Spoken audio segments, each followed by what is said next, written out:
What's going on, everybody? Welcome to another edition of The Word on Woodward. I'm Daniella alongside Art Regner, and joining us today, Red Wings defenseman Moritz Seider. Mo, thank you so much for taking the time to join us today. We've been looking forward to this for a while. Yeah, thanks for having me. Took you guys a while to get me on the show, I guess. Yeah, you were you had your own show last year that really was a rating success from what I've heard. Yeah, it was quite the experience with some of the guys, but it's nice to just focus on practice and games now. Now, are you going to go to Seattle and still catch fish or whatever the heck you were doing out there? Luckily, that was Joe's part. He wouldn't do it. I tried, guys. I tried. I know. I escaped from that, but no, it was a cool experience. Okay, but we are going to talk some hockey here, Mo. I promise you that. So we're approaching the halfway point of this season. How would you evaluate your team right now? I think we're in a really good spot, but we always want more. And we have higher expectations than probably most of the people outside the locker room. And I think our season is on the line right now. We have a lot of games until the break and the bye week, and we want to win most of them, and that's what basically all comes down to. Do you find after you won Rookie of the Year and you broke out on the scene and everything that has happened from that moment on, you seem to handle extremely well for being young and have a balance? Is that because you've been playing, and we tend to forget this, professional hockey since you were a teenager, and that you know how to process things? Because it's amazing how you handle yourself. Yeah, maybe. I don't know. I think it's just I don't know, the way I've been growing up. You always stay humble. You know where you come from, and that's basically all I'm trying to do is just enjoy every single moment.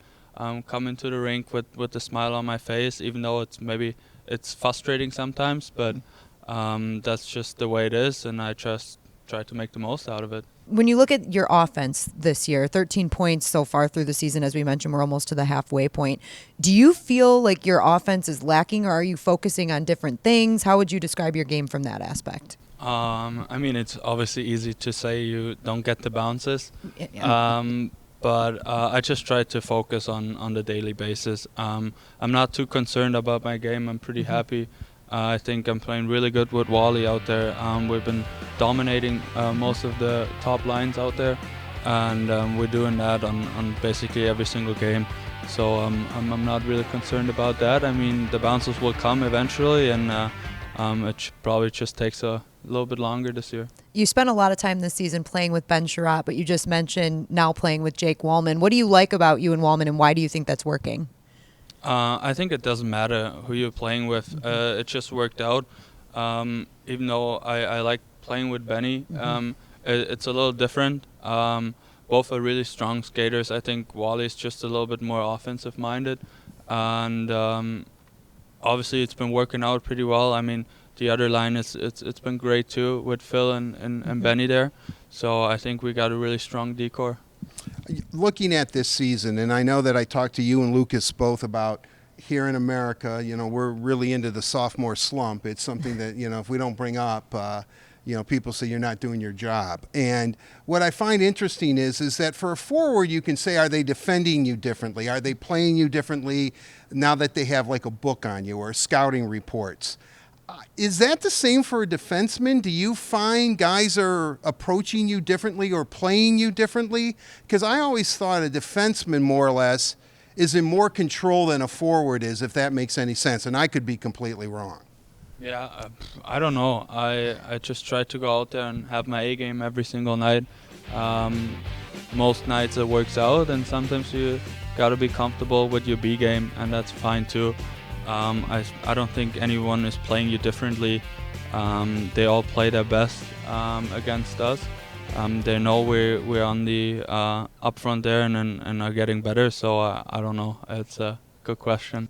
You mentioned that this next stretch of games leading up to the All-Star break and the bye week is really important for this team, and maybe it's some good timing that you're going to start getting some players back from injury. Bertuzzi will be back this week. Zadina's close, and I think Heg is close too. So just getting some guys back, what is that going to mean to this team? How can that sort of elevate you energy-wise? Yeah, I mean, it probably will take a little bit of time.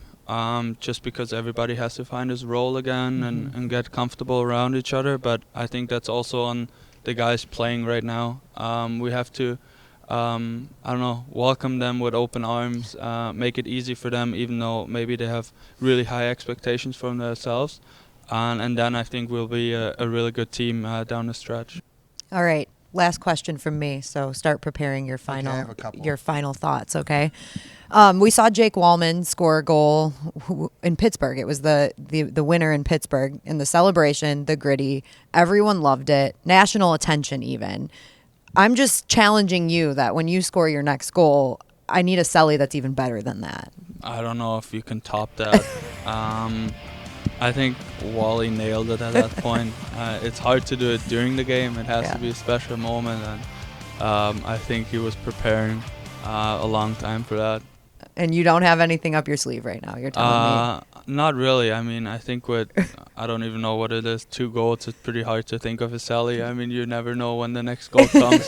So that's why you got to always be ready, right? I don't know. I definitely got other things on my mind right now. Fair. It might be impromptu because I would wonder, again, which goes back to the type of player you are, or this balance that you seem to have, is that you're kind of a been there, done that. Even if it's the next goal you score is only your third, it's like, yeah, I score goals, and then you just skate away. I mean, not that you're not happy, and you do show emotion out there, and I'm not saying you're robotic by any stretch of the imagination, but you just seem to have a perspective that, quite frankly, I find refreshing. I mean, you really take it all in stride. Were you wondering where he was going with that? Yeah, I was too. No, but I mean it. I don't even know how to answer that. I don't know. I think a lot of the guys from us, we see a bigger picture than most of the guys. I think it just isn't a season just like any other for us. We want to take the next step, and we have really high expectations for ourselves, and we just want to bring the glory days back for that organization. Aren't you? You're Facebook friends with Mo's dad. Oh yeah, you? oh yeah. Yeah. He responds. He responds in German, and since my last name is German, I don't have the heart to tell him that I don't know German. I just don't. But we do respond. It's kind of a weird language that we do, but I do communicate with Mo's dad. And we saw that when you were playing the Senators when they were in town, it was your parents and Tim Stützle's parents were watching the game together. So that's kind of cool. Yeah. They're really good friends. Obviously, I mean, we played together in juniors. Yeah. And he played in a pro team 1 year later. So yeah, really good friends. Usually they get together when we play each other, and it's pretty cool that we're in the same division too. So I'm really kind of curious about the way that a young man from Germany becomes a world-class hockey player. I mean, why were you drawn to this sport and not soccer? Or, you could have probably played tennis if you wanted to. I don't know, we had a chance in kindergarten to go on the ice like once a week during the winter months, and I always enjoyed just skating around. And after a couple times, the coach from the hockey organization was watching too, and gave me like a piece of paper and asked if I didn't want it to come over next week to just try it out and skate around with the other little kids. And I don't know, I fell in love, and ever since nothing could catch me like that. First of all, it's a joy to watch you play, and I really love the way you handle yourself. And when you answered when somebody said something, I don't know what statement they were making about the team, and you said, "I do not agree, please explain yourself," I thought that was one of the best answers I've ever heard from an athlete. Thank you. Thank you. I really did. It was great. It was just great. Okay, well, thank you for taking the time to join us, Mo. We appreciate it. Yeah, thank you, guys. All right, thank all of you for tuning in to another edition of The Word on Woodward. We'll see you next time.